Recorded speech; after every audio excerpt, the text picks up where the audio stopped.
Every day, women step out as usual, heading to work, to college, to see friends.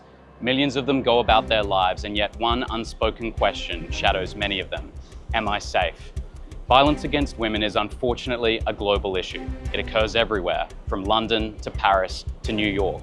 Some countries are fortunately better at solving the issue, whilst others are still stuck in trying to cover it up. Regardless, many women are still looking over their shoulder, and India is no exception. In August of 2024, a young female trainee doctor made international headlines when she was brutally raped and murdered in a college building. After months of public outrage, a similar incident followed. Just last month, the United States issued a revised travel advisory for India, citing a sharp rise in rape cases, particularly in areas where tourists frequent.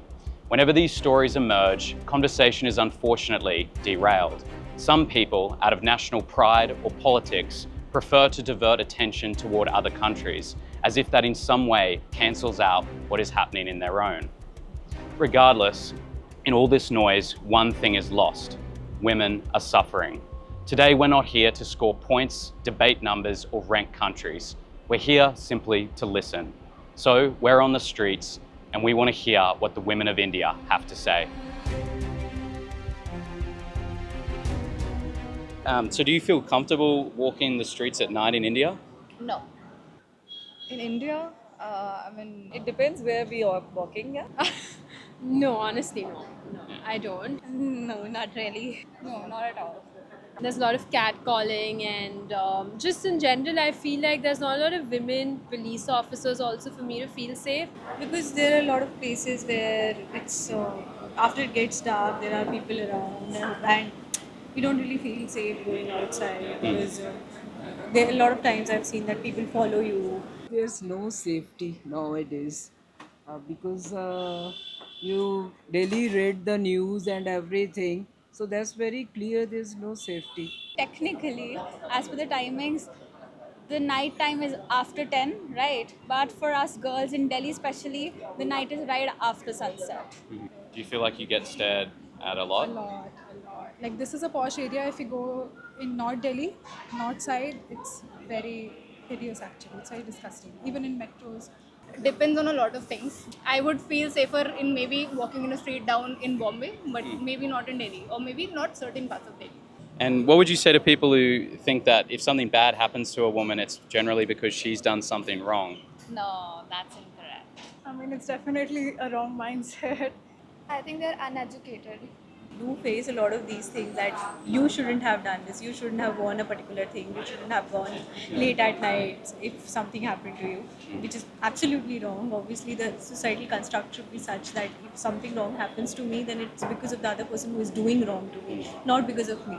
Maybe I am not wearing the appropriate amount of clothes and it's my fault, okay. But then there are women who are raped who are like a few months old, children who are a few months old, who are wearing diapers and nappies. And then there are women, Muslim women, who are being raped because they were wearing a burqa. So I don't think that defines any sort of dynamic as to if it's a woman's fault or not. That's a very wrong narrative. But I feel like that goes on in the entire world. People have the same mentality. That's not specific to India or Delhi. It's not like the girls who wear a kurta, nothing happens to them, even if they're fully clothed. So I don't think clothes or anything else. No matter what the woman wears, even if she is covered fully or if she is halfly covered, she'll still be stared at, she'll still be groped in the public transport system. So I don't think it's a woman's fault at all. And when was the first time you realized that you had to be a little more careful because you were girls? When I was stalked and followed for like 10 minutes. Right from the childhood.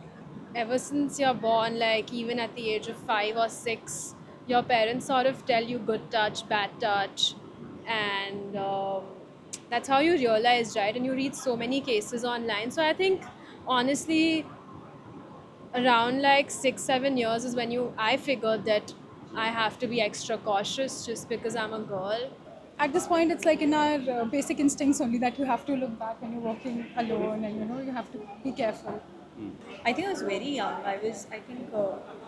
In fact, 8 or 9. I'd gone out to buy ice cream, and there was a guy who touched me inappropriately, and that was when I realized that okay, something is not normal here. It was always that way. I mean, I was born this way. I was always taught from, like, since the time I was born, ever since I can remember, that you're a girl, you need to take care, you can't step out alone. I think since my childhood, because our parents tell us to, act a certain way or to not go out at night or things like that. What's one thing you wish men understood about how it is to be a woman in India? Oh, that's a. I mean, I need to think about this. I don't think they can. No means no. That were definitely not safe on the streets at night. Basically, respecting boundaries. Feels a little uncomfortable. It feels a little unsafe. So it's good if you make it a little safe space for us by doing your little bit, by not maybe staring in a wrong manner. I think women are just superwomen. Mm. In India, we've always done everything straight from running the house to having your own career, and I think more and more women are doing that. I feel like they have to be more empathizing and understanding towards, because there's a lot of cultural norms as well. That it's still a new concept in India that women have started to work. Just walking right next, and some people would just hoot or they would whistle. It's just irritating at some point. Like, At this point, we've just gotten used to it. So Yeah. It's just like, yeah, it's okay.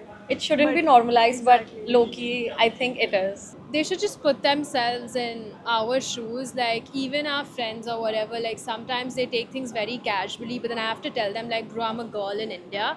It's very different for me. Like, how you can maybe put your headphones on and go for a walk. I cannot do that. I don't have that liberty. Like, I have to stay within my premises. Empowering your woman. Okay. And likewise, as women do for men. Yeah. I think that's the best thing you can do for, your wife or your mother or your sister or your daughter. Just let them be who they are and let them shine and empower them. Do you think India is safer now than it was some years ago? I think so. Definitely. No, it's still the same. Yes, definitely. I think people are more vocal. There's social media. There's, even women are more. They have a lot more stand now. So I feel, yeah, now things are getting better. I don't think Indian government or anybody for that matter is focusing a lot on women's safety. Yeah, I don't think anything has changed till now. I feel like there are multiple protests that happen after like a big assault, sexual assault, or like a rape case, but then it dies out maybe in like a week or two. Then there's no concrete action taken by the country. I mean, we're standing in one of the poshest areas of Delhi, of India actually, but still I can almost point out the people who are still staring. I think in walk freely in the night also. That is the only thing. In the night especially. Also, a lot of things have come in place to ensure women's safety. Many apps and a lot of things, the gadgets and everything. And what does true safety look or feel like to you as a woman in India? Just basic things, not getting stared at randomly. That you don't have to think before going anywhere. I guess if you'll be able to walk in streets like men walk. I think more clarity in men's mentality, that irrespective to whatever the woman is wearing, she's not indirectly asking for anything. Oh, we're walking in the middle of the night and we're actually not thinking about, if somebody's going to stalk us or something like that. To be wherever I want to be without sharing my live location with anyone, without fearing that would I be able to reach my home today, or constantly talking to my dad.